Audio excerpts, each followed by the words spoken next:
The morning sun cast long shadows across the dusty Afghan village as Master Chief Petty Officer Jake Morrison crouched behind a crumbling wall, his breathing steady despite the chaos erupting around him. The Taliban fighters had surrounded their position 3 hours ago, and ammunition was running dangerously low. What had started as a routine reconnaissance mission had turned into a nightmare when their convoy hit an improvised explosive device on the narrow mountain road. Jake pressed his radio closer to his ear, static crackling through the urgent voices of his teammates scattered throughout the village. Petty Officer First Class Marcus Chen was pinned down in a building 50 meters to the east, while Hospital Corpsman Second Class Sarah Williams had taken cover in what remained of an old mosque, tending to 2 wounded Afghan civilians who had been caught in the crossfire. The Taliban had chosen their ambush site well. The village sat in a natural bowl surrounded by rocky hills that provided perfect cover for their fighters. Every attempt to break out had been met with a hail of bullets from the elevated positions. Jake's team of 6 SEALs was outnumbered at least 4-1, and the enemy seemed to have an endless supply of ammunition. Jake's mind raced as he assessed their situation. His years of training had prepared him for moments like this, but the weight of responsibility for his team pressed heavily on his shoulders. At 34, he was the oldest member of the group and had seen combat in 3 different countries. He knew that without immediate support, they wouldn't last until nightfall. The radio crackled to life with Marcus's voice, strained with urgency. "Chief, we've got movement on the North Ridge. Looks like they're trying to flank us. I count at least 8 fighters moving down the slope." Jake peered around the corner of the wall, his rifle ready. Through his scope, he could see the dust clouds kicked up by the approaching Taliban fighters. They were moving with purpose, clearly planning to cut off any escape route his team might have. "Williams, what's your status?" Jake spoke into his radio, keeping his voice calm despite the deteriorating situation. 2 civilians stable for now, but 1 needs immediate medical evacuation. "I'm running low on supplies, and we're taking heavy fire from the southwest," came Sarah's reply, her voice betraying the strain of working under enemy fire. Jake closed his eyes for a moment, running through their options. They could try to fight their way out, but that would mean leaving the wounded civilians behind, something that went against everything he believed in. They could hold their position and hope for extraction, but their ammunition wouldn't last much longer. Or he could make the call that every SEAL dreaded making, requesting immediate backup when the odds of rescue were slim.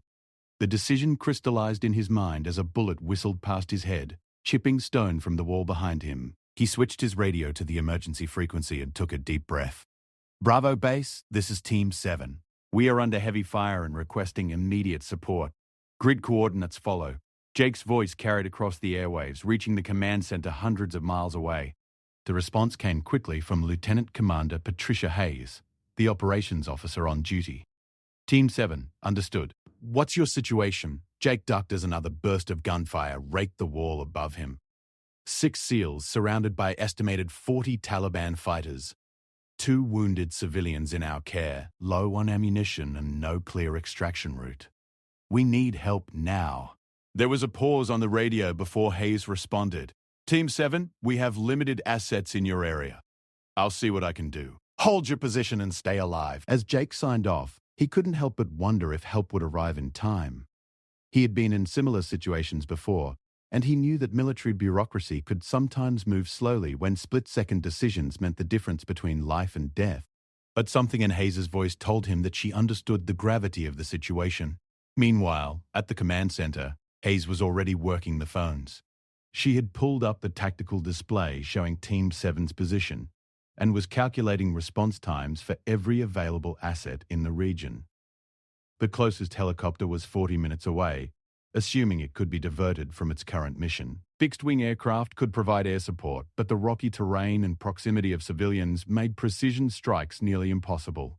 Hayes made a decision that would change the course of the day. She picked up the red phone that connected directly to the SEAL team headquarters and spoke with unusual urgency in her voice. "Sir, we have a team in serious trouble. I need authorization to divert all available resources for immediate extraction." The voice on the other end belonged to Captain Robert Sullivan, a veteran SEAL who had spent 20 years in special operations. He listened as Hayes briefed him on the situation, his jaw tightening with each detail. "Patricia, you have my authorization. Do whatever it takes to bring our people home." What happened next would become the stuff of legend within the SEAL community. Hayes didn't just activate one rescue team or divert a single aircraft. She put out an all-call across the entire theater of operations, reaching every SEAL team, every available pilot, and every support unit within 300 miles of Jake's position. The response was immediate and overwhelming. Teams that had been preparing for other missions dropped everything. Pilots who were supposed to be sleeping grabbed their gear. Support personnel who usually worked behind desks started loading ammunition and medical supplies. But the most remarkable response came from an unexpected source. Chief Warrant Officer Daniel Rodriguez had been monitoring the radio traffic from his position at a forward operating base 90 miles away. Rodriguez was nearing the end of his career, a 22-year veteran who had planned to spend his last deployment training younger SEALs rather than engaging in combat operations. When Rodriguez heard Jake's desperate call for help, something stirred deep within him. He thought about his own son, also a SEAL, serving somewhere in the Middle East.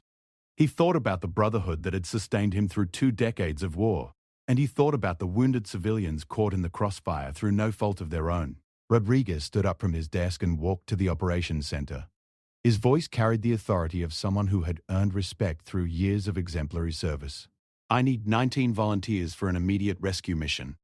High risk, uncertain outcome. We leave in 30 minutes. The response was instantaneous. Every SEAL in the compound stepped forward, along with pilots, medics, and support personnel. Rodriguez had to turn away qualified volunteers because there simply wasn't enough room on the available aircraft. As the rescue teams prepared to deploy, Jake and his team continued their desperate fight for survival. The Taliban fighters had grown bolder, moving closer to their positions under cover of heavy fire.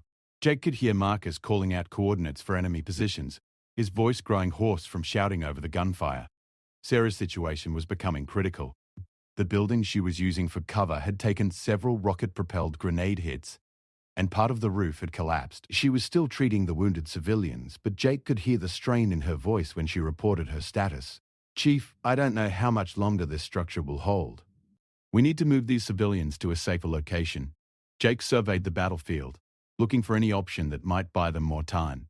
The Taliban had established firing positions on 3 sides of their perimeter, leaving only a narrow corridor to the south that was covered by open ground.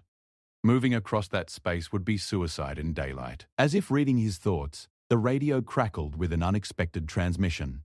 It was Rodriguez's voice, calm and reassuring despite the static. "Team 7, this is Rodriguez. We're inbound with help. Hold your position for another 20 minutes. We're coming to get you." Jake felt a surge of hope mixed with disbelief. 20 minutes seemed like an eternity given their current situation, but knowing that help was on the way gave him and his team renewed determination to hold their ground. The Taliban seemed to sense that something had changed. Their attacks intensified, and Jake could see movement on all the surrounding ridges as they repositioned for what appeared to be a final assault. He made a quick decision that would prove crucial to their survival. "All units, prepare for close engagement. They're going to rush us, make every shot count." As the enemy fighters began their coordinated assault on the village, Jake couldn't help but think about the families back home who were going about their normal routines, unaware that their loved ones were fighting for their lives in a remote Afghan village. He thought about his own wife, Marie, who was probably dropping their daughter off at school right about now. The thought of his family gave Jake the strength he needed to continue fighting. He had made a promise to Marie that he would come home safely, and he intended to keep that promise. But first, he had to make sure his entire team made it out alive. The sound of approaching helicopters began to echo off the surrounding mountains, growing louder with each passing minute. Jake allowed himself a small smile as he prepared for what he hoped would be the final phase of their ordeal. Help was coming, but the next 20 minutes would determine whether his act of courage in calling for backup would save his team or put even more lives at risk. The Taliban fighters were now less than 100 meters away and closing fast. Jake gripped his rifle tighter and prepared for the fight of his life. The sound of rotor blades cutting through the mountain air grew thunderous as Chief Warrant Officer Daniel Rodriguez's task force approached the embattled village. From his position in the lead helicopter, Rodriguez could see the smoke rising from the valley below and the muzzle flashes that indicated the intensity of the firefight still raging around Jake's position. Rodriguez had assembled an unprecedented rescue force in just 30 minutes. 2 Apache attack helicopters flanked the formation, their pilots already identifying targets on the ridges surrounding the village. As they crested the final ridge, Rodriguez could see the tactical situation clearly for the first time. The Taliban had Jake's team completely surrounded, with fighters positioned on every hilltop and in buildings throughout the village. What concerned Rodriguez most was the open ground his helicopters would have to cross to reach the landing zone. The enemy had clearly prepared for the possibility of air support. Lieutenant Commander Hayes' voice crackled through Rodriguez's headset from the command center. "Rodriguez, we're tracking at least 60 enemy fighters in that valley. Are you sure about this approach?" Rodriguez studied the terrain one more time, his experienced eye calculating angles of fire and potential escape routes. After 22 years of combat operations, he had learned to trust his instincts, and every instinct told him that conventional rescue tactics wouldn't work in this situation. "Hayes, conventional won't cut it today. We're going in hard and fast. Tell the Apaches to light up those ridges as soon as we begin our descent." What Rodriguez didn't know was that his reputation had preceded him to the battlefield. Master Chief Jake Morrison had served under Rodriguez 8 years earlier during a deployment in Iraq, and he recognized the distinctive call sign coming through his radio. "Is that really you?" Jake's voice carried a mixture of disbelief and hope. "Morrison, you always did know how to find trouble," Rodriguez replied, his voice carrying the easy confidence that had made him a legend among younger SEALs. "We're coming down now. Get your people ready to move." Jake felt a surge of confidence knowing that Rodriguez was leading the rescue. He had seen the man perform miracles under fire, and if anyone could extract them from this impossible situation, it was Daniel Rodriguez. The Apache helicopters struck first, their 30mm cannons raking the Taliban positions on the northern ridge. The effect was immediate and devastating. Enemy fighters who had been pouring fire down on Jake's team suddenly found themselves under attack from above, forcing them to take cover and dramatically reducing the pressure on the SEALs trapped in the village. Rodriguez's Black Hawks came in fast and low, using the terrain to mask their approach until the last possible moment. The pilots had to navigate between two ridges with less than 50 feet of clearance on each side while under enemy fire. It was the kind of flying that separated the good pilots from the great ones. As the helicopters touched down in the village square, 20 Navy SEALs poured out and immediately established a defensive perimeter. Rodriguez jumped from the lead aircraft and sprinted toward Jake's position, his movements fluid and purposeful despite his 51 years. "Morrison, report!" Rodriguez shouted as he slid into cover beside his former subordinate. "6 SEALs, all mobile but running low on ammunition. Williams has 2 wounded civilians in the mosque who need immediate evacuation. Taliban has us surrounded on 3 sides with an estimated 40 fighters remaining." Rodriguez quickly assessed the situation, his tactical mind processing information with the speed that comes from decades of experience. He could see that Sarah Williams was indeed in a precarious position, with enemy fighters having moved to within 30 meters of the mosque. "Chen, take 4 men and establish suppressing fire on the southern ridge. Johnson, get your team to the mosque and help Williams with those civilians. Morrison, you're with me. We're going to clear a path to the extraction point." The arrival of 20 fresh SEALs transformed the battlefield dynamics instantly. What had been a desperate defensive action became a coordinated counterattack. Rodriguez's team moved with the precision that comes from years of training together, each man knowing exactly what his teammates would do in any given situation. Petty Officer First Class Tommy Johnson reached Sarah's position just as a group of Taliban fighters attempted to storm the mosque. Johnson's team engaged them with disciplined fire, forcing the enemy to retreat while Sarah continued working on the wounded civilians. "Doc, what's their condition?" Johnson asked as bullets whistled overhead. "The young girl has shrapnel wounds to her leg and arm, but she's stable." The old man took a round through the shoulder. He sighed. "He's lost a lot of blood, but I think he'll make it if we can get him to a real medical facility," Sarah replied, not looking up from her patient. Johnson had been in combat for 6 years, but the sight of the wounded civilians affected him more than he cared to admit. The girl couldn't have been more than 12 years old, and the fear in her eyes reminded him of his own daughter back home in Virginia. "We're getting you out of here," Johnson promised the girl in his limited Pashto, managing a reassuring smile despite the chaos around them. Meanwhile, Rodriguez and Jake were leading a flanking maneuver designed to eliminate the Taliban's command post, which intelligence indicated was located in a compound on the eastern edge of the village, Taking out the enemy leadership would disrupt their coordination and make the extraction much safer for everyone involved. As they moved through the narrow streets, Rodriguez couldn't help but notice how Jake had grown as a leader since their last deployment together. The young SEAL, who had once been eager to prove himself, had matured into a calm, confident operator who inspired confidence in his teammates. "You've done good work here, Morrison. Keeping your team together under these conditions took real leadership," Rodriguez said as they paused at a street corner to check for enemy movement. "Learned from the best, Chief," Jake replied, using Rodriguez's old rank out of habit. The Taliban command post turned out to be heavily fortified, with fighters positioned in multiple rooms of a two-story compound. Rodriguez's assault team encountered fierce resistance as they breached the outer wall, but their superior training and equipment quickly became apparent. Rodriguez himself took point, his rifle work surgical in its precision. At 51, he moved with the controlled aggression of someone who had perfected his craft over 2 decades. Each shot was deliberate and effective, clearing the way for his teammates to advance. Jake followed close behind, covering Rodriguez's left flank as they cleared room after room. The Taliban fighters fought courageously but were outmatched by the SEALs' superior tactics and firepower. Within 15 minutes, the compound was secure, and the enemy's ability to coordinate their defense was broken. With the command post neutralized, the remaining Taliban fighters began to withdraw from their positions. Some retreated deeper into the mountains, while others attempted to blend in with the civilian population. Rodriguez's team had achieved their primary objective, breaking the siege that had trapped Jake's unit. Back at the mosque, Johnson's team had successfully stabilized the wounded civilians and prepared them for transport. The young girl had been sedated to manage her pain, while the old man remained conscious but weak from blood loss. "Rodriguez, this is Johnson. Civilians are ready for transport, but we need to move fast. The old man's pulse is getting weaker." "Copy that. Bring them to the landing zone. Apaches will provide cover fire during extraction." As the rescue teams began moving toward the helicopters, Rodriguez took a moment to survey the battlefield.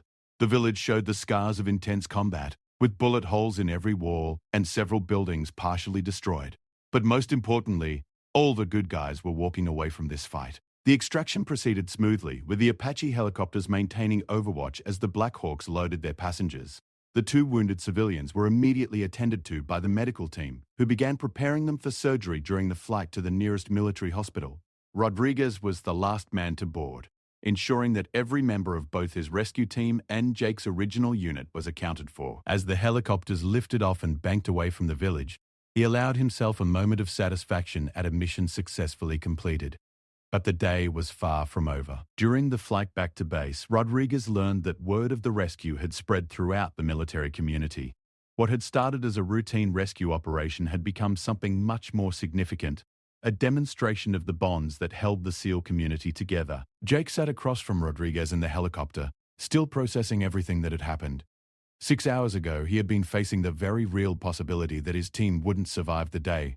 Now they were all heading home safely, along with 2 Afghan civilians who would have died without their intervention. "Chief, I don't know how to thank you for what you did today," Jake said, raising his voice over the noise of the rotor blades. Rodriguez looked out the window at the rugged Afghan landscape passing below them. In the distance, he could see other helicopters heading toward their base. Word had spread about the rescue, and it seemed like half the military in Afghanistan wanted to welcome the teams home. "Morrison, you did the hardest part. You made the call for help when your team needed it." "That took courage," Rodriguez replied. "What happened after that was just SEALs taking care of SEALs." As their helicopters approached the base, Jake could see crowds of military personnel gathering on the landing pad. News of the rescue had spread throughout the base, and it seemed like everyone wanted to be there to welcome them home. The sight of so many people gathering to celebrate their safe return reminded Jake why he had chosen to become a SEAL in the first place. It wasn't about individual glory or recognition. It was about being part of something bigger than himself. A brotherhood that would move heaven and earth to bring their own people home safely. The helicopters touched down at Forward Operating Base Chapman as the sun began to set over the Afghan mountains, casting a golden glow across the landing pad where nearly 200 military personnel had gathered. Master Chief Jake Morrison stepped off the aircraft and was immediately struck by the sight of so many faces, some familiar, others completely unknown, all there to welcome his team home. Chief Warrant Officer Daniel Rodriguez emerged from the lead helicopter. and was surrounded by younger SEALs who had heard stories about his legendary career but had never served with him directly. At 51, Rodriguez had become something of a myth within the SEAL community, and his decision to lead the rescue personally had only added to his reputation. Hospital Corpsman Second Class Sarah Williams climbed down from the medical helicopter that had transported the 2 wounded Afghan civilians. She had spent the entire flight monitoring their vital signs and was relieved to see medical personnel from the base hospital waiting with stretchers. The young girl was awake now and managed a weak smile when Sarah squeezed her hand gently. "You're going to be fine," Sarah told her in Pashto, one of the few phrases she had learned during her deployment. The girl's father, the elderly man who had been shot in the shoulder, reached out with his good arm and touched Sarah's hand, speaking rapid words of gratitude that needed no translation. As the civilians were rushed to the base medical facility, Jake found himself face-to-face with Lieutenant Commander Patricia Hayes, who had flown in from headquarters specifically to debrief the rescue operation. Hayes had been the voice on the radio who had coordinated the entire rescue effort, working tirelessly behind the scenes to make it happen. "Morrison, I need a complete after-action report, but first I want you to know that what your team accomplished today was extraordinary, holding that position for 6 hours against overwhelming odds while protecting civilians. That's what we train for, but few ever get tested like that." Jake nodded, still feeling the adrenaline slowly fading from his system. "Ma'am, without Chief Rodriguez and his team, we wouldn't be having this conversation. They saved our lives today." Hayes looked across the landing pad where Rodriguez was talking with a group of senior officers who had come to congratulate him personally. Rodriguez wasn't supposed to be on combat operations anymore. He volunteered for this mission when he heard your call for help. Every single one of those 20 SEALs volunteered, knowing full well it was a high-risk operation with uncertain outcomes. The weight of that information hit Jake like a physical blow. 21 men, including himself, plus their support crews, had been willing to risk their lives for his 6-person team. It was a demonstration of the SEAL brotherhood that went beyond anything he had experienced in his 8-year career. As the crowd on the landing pad began to disperse, Jake noticed a familiar figure approaching. It was Master Chief Petty Officer William Ball Henderson, Jake's first team leader from 7 years ago. Henderson was now assigned to SEAL Team headquarters and had flown in specifically to be there when the rescue team returned. "Morrison, you son of a gun," Henderson said, grabbing Jake in a bear hug that lifted him off the ground. "When I heard your call sign over the radio, I knew you'd figure out a way to get your team home safely." "Bull, what are you doing here?" Jake asked, genuinely surprised to see his former team leader.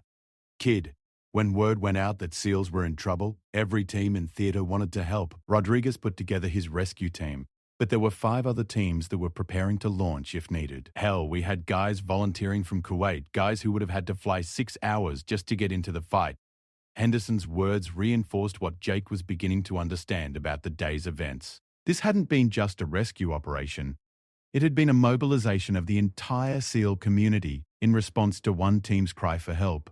Meanwhile, Rodriguez was having his own emotional reunion with Captain Robert Sullivan, his commanding officer who had authorized the rescue operation. Sullivan was a contemporary of Rodriguez's, also nearing retirement after more than 2 decades in special operations. "Danny, you crazy bastard," Sullivan said, using Rodriguez's nickname from their days as young SEALs. "I send you to that forward base for a nice, quiet end to your career, and you turn it into the biggest rescue operation of the year." Rodriguez chuckled, feeling more alive than he had in months. "Bob, you know I couldn't just sit in an office while those kids were fighting for their lives. Besides, my old bones needed one more adventure before I hung up my trident." Sullivan's expression grew more serious. "The brass back at headquarters is calling this the most successful rescue operation in Afghanistan this year. 27 personnel extracted safely, plus 2 Afghan civilians saved, and significant enemy casualties inflicted. They're talking about commendations for everyone involved. The only commendation that matters is bringing everyone home alive," Rodriguez replied. But Sullivan could see that he was pleased with the recognition. As the evening progressed, Jake found himself in the base mess hall, surrounded by members of both his original team and Rodriguez's rescue force. The conversation flowed freely as the SEALs shared stories and gradually processed the day's events. Petty Officer First Class Marcus Chen was describing his experience being pinned down in the village when Petty Officer Second Class Tommy Johnson interrupted with a question that had been bothering him. "Morrison, when you made that call for help, Did you really think anyone would come? I mean, we were pretty far from any major base. Jake thought about the question for a moment, remembering the desperation he had felt when he made the radio call. Honestly, I didn't know if help would come or not, but I knew that if there was any way to get us out of there, my brothers would find it. That's what we do for each other. The conversation was interrupted by the arrival of Colonel James Mitchell, the base commander, who had come to personally thank both teams for their actions. Mitchell was an Army officer, but he had worked closely with special operations units throughout his career and understood the significance of what had happened. Gentlemen, what you accomplished today goes beyond military tactics and strategy. You demonstrated the values that make our special operations community unique. Loyalty, courage, and an unwavering commitment to leave no one behind. Mitchell's words carried particular weight because they came from someone outside the SEAL community who recognized the extraordinary nature of the day's events. As the formal ceremonies concluded, Rodriguez pulled Jake aside for a private conversation. They walked to a quiet area outside the mess hall where they could talk without being overheard. Morrison, I want you to understand something about today. You made a decision to call for help when your team was in danger. That wasn't just military procedure. That was leadership. A lot of guys would have tried to tough it out on their own, and their teams would have paid the price. Jake looked up at the stars beginning to appear in the clear Afghan sky. Chief, I keep thinking about those two civilians. That little girl was so scared, and she didn't understand why any of this was happening to her. That's the other thing I want you to remember, Rodriguez continued. We didn't just save 7 SEALs today. We saved 2 innocent people who got caught in the crossfire. That matters just as much as bringing our own people home. Their conversation was interrupted by the arrival of Sarah Williams, who had just returned from the base hospital after checking on her patients. How are they doing? Rodriguez asked. The surgeons say both civilians will make a full recovery. The little girl is going to need some physical therapy for her leg, but she should be fine. Her grandfather is tough. The doctors are amazed at how well he's responding to treatment. Sarah paused, clearly emotional about the day's events. You know, I became a corpsman because I wanted to help people. Today was the first time I really felt like I made a difference. Those 2 people are alive because of what we all did together. Rodriguez nodded, understanding exactly what she meant. Williams, you performed under extreme pressure today. Your actions saved those civilians' lives, and you never wavered even when that building was coming down around you. As the 3 SEALs stood together in the Afghan night, each was processing the day's events in their own way. Jake was beginning to understand that his decision to call for help had set in motion a chain of events that demonstrated the best qualities of the military community he was proud to serve. Sarah was realizing that her medical training had been put to its ultimate test, and she had proven to herself that she could perform under any conditions. Rodriguez was coming to terms with the fact that his final combat mission had become one of the most meaningful of his entire career. The next morning brought news that would further cement the day's events in SEAL community lore. The 2 Afghan civilians Jake's team had protected were not random villagers caught in the crossfire. The elderly man was a village elder who had been providing intelligence to coalition forces about Taliban activities in the region. His granddaughter had been with him when the Taliban discovered his cooperation and decided to make an example of him. Jake's team had unknowingly intervened to save 2 people whose deaths would have sent a chilling message to other Afghans who might consider helping coalition forces. The rescue had implications far beyond the immediate tactical situation. Over the following days, as reports of the rescue spread throughout the military, Jake received messages from SEALs around the world. Many were from teammates he had served with previously, expressing their admiration for his team's performance under pressure. Others were from SEALs he had never met, welcoming him into a brotherhood that extended far beyond any single team or unit. The most meaningful message came from Rodriguez's son, Lieutenant Junior Grade Michael Rodriguez, who was serving with a SEAL team in another part of Afghanistan. The younger Rodriguez had heard about his father's rescue mission and wanted to express his pride in both his father's actions and Jake's leadership. Rodriguez himself was processing his own emotions about the mission.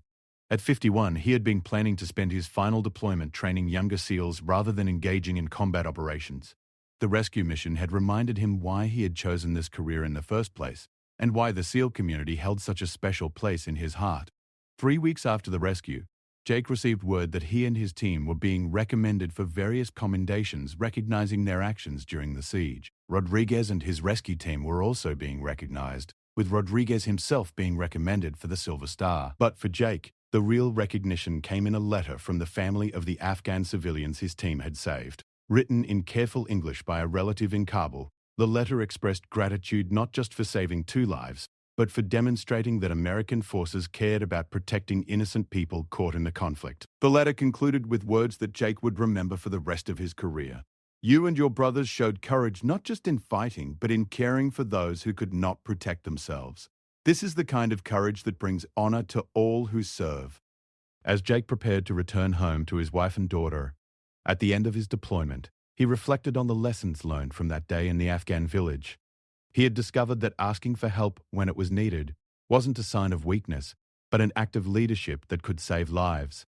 He had learned that the SEAL Brotherhood extended far beyond his immediate team, encompassing hundreds of men who were willing to risk their lives for teammates they had never met. Most importantly, he had learned that true courage wasn't just about fighting the enemy. It was about protecting innocent people and making decisions that honored the values he had sworn to uphold. The rescue had lasted less than an hour, but its impact on everyone involved would last a lifetime. Jake Morrison had made one act of courage in calling for help, and by morning, 20 Navy SEALs had shown up to answer that call. It was a demonstration of brotherhood, loyalty, and commitment that would become legend within the SEAL community for years to come.